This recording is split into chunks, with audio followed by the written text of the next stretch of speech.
Well, John, do you not sometimes think you should have perhaps put it on a little later for the younger children?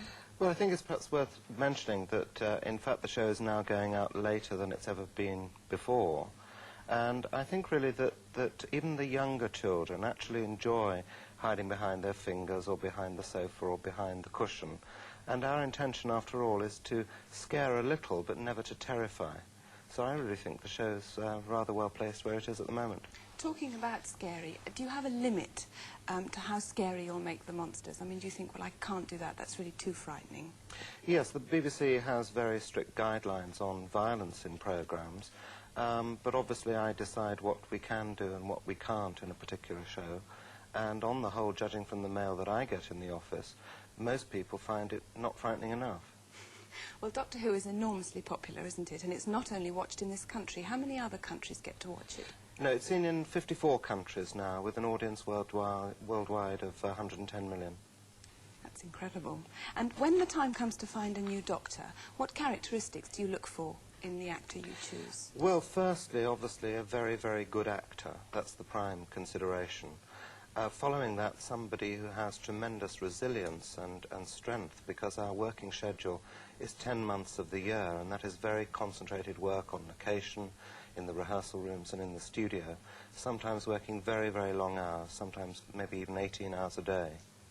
And finally, you're looking for an actor who has an ability within himself to project his own personality. The character of the Doctor has always relied a huge amount on the personality of the actor who's going to play the part. Each of the Doctors so far has brought a great deal of themselves to the part. We saw some of the critics there, didn't we, saying that they thought the Doctors were getting younger. Do you think that's fair?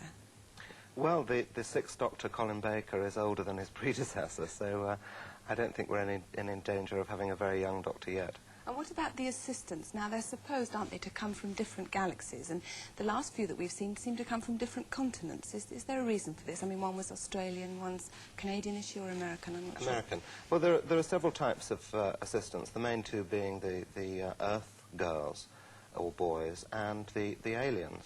And we've decided that because there were so many Earth England girls, we would make a change and have firstly an Australian and now an American.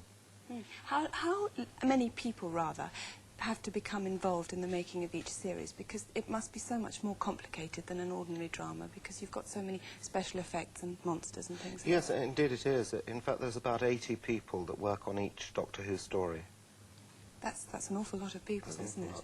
And how long do you anticipate that Doctor Who will go on for? I mean, it's been going for 21 years now, hasn't it? Yes, it's 21 years old in November, and I can see no reason why it won't reach at least its 25th anniversary. Well, thank you very much indeed, John, for coming to Take Two, and I hope you'll stay with us and pick a winner a little later on. Yes, indeed. And before we leave Doctor Who altogether, one final comment from two of the critics. I like Doctor Who, but the thing that bugs me is all the monsters speak English.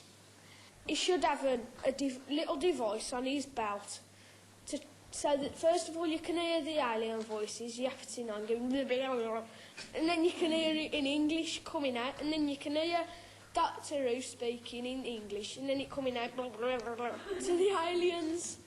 Well, a very commendable and interesting suggestion, but as Rowan Atkinson demonstrated on the programme Not the 9 o'clock News, problems could arise.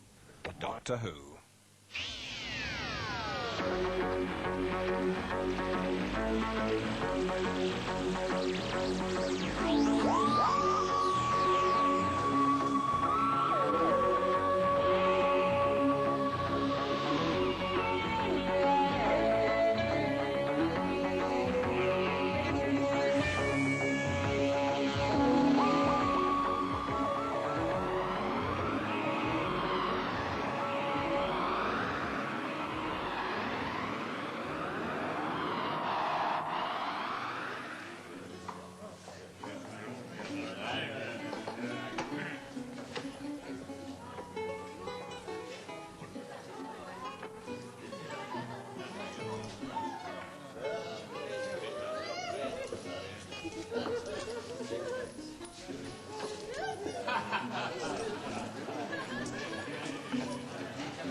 This is a poor welcome, my lord. But, sire... Hear us! We have come to ask but a pittance. 3 marks per knight's fee. You obstruct the crusade, my lord, with your parsimony. But your majesty already has my whole fortune, willingly given but 6 months since. There is no more. My coffers are empty. Your words are more generous than your purse, Lord Ranulph.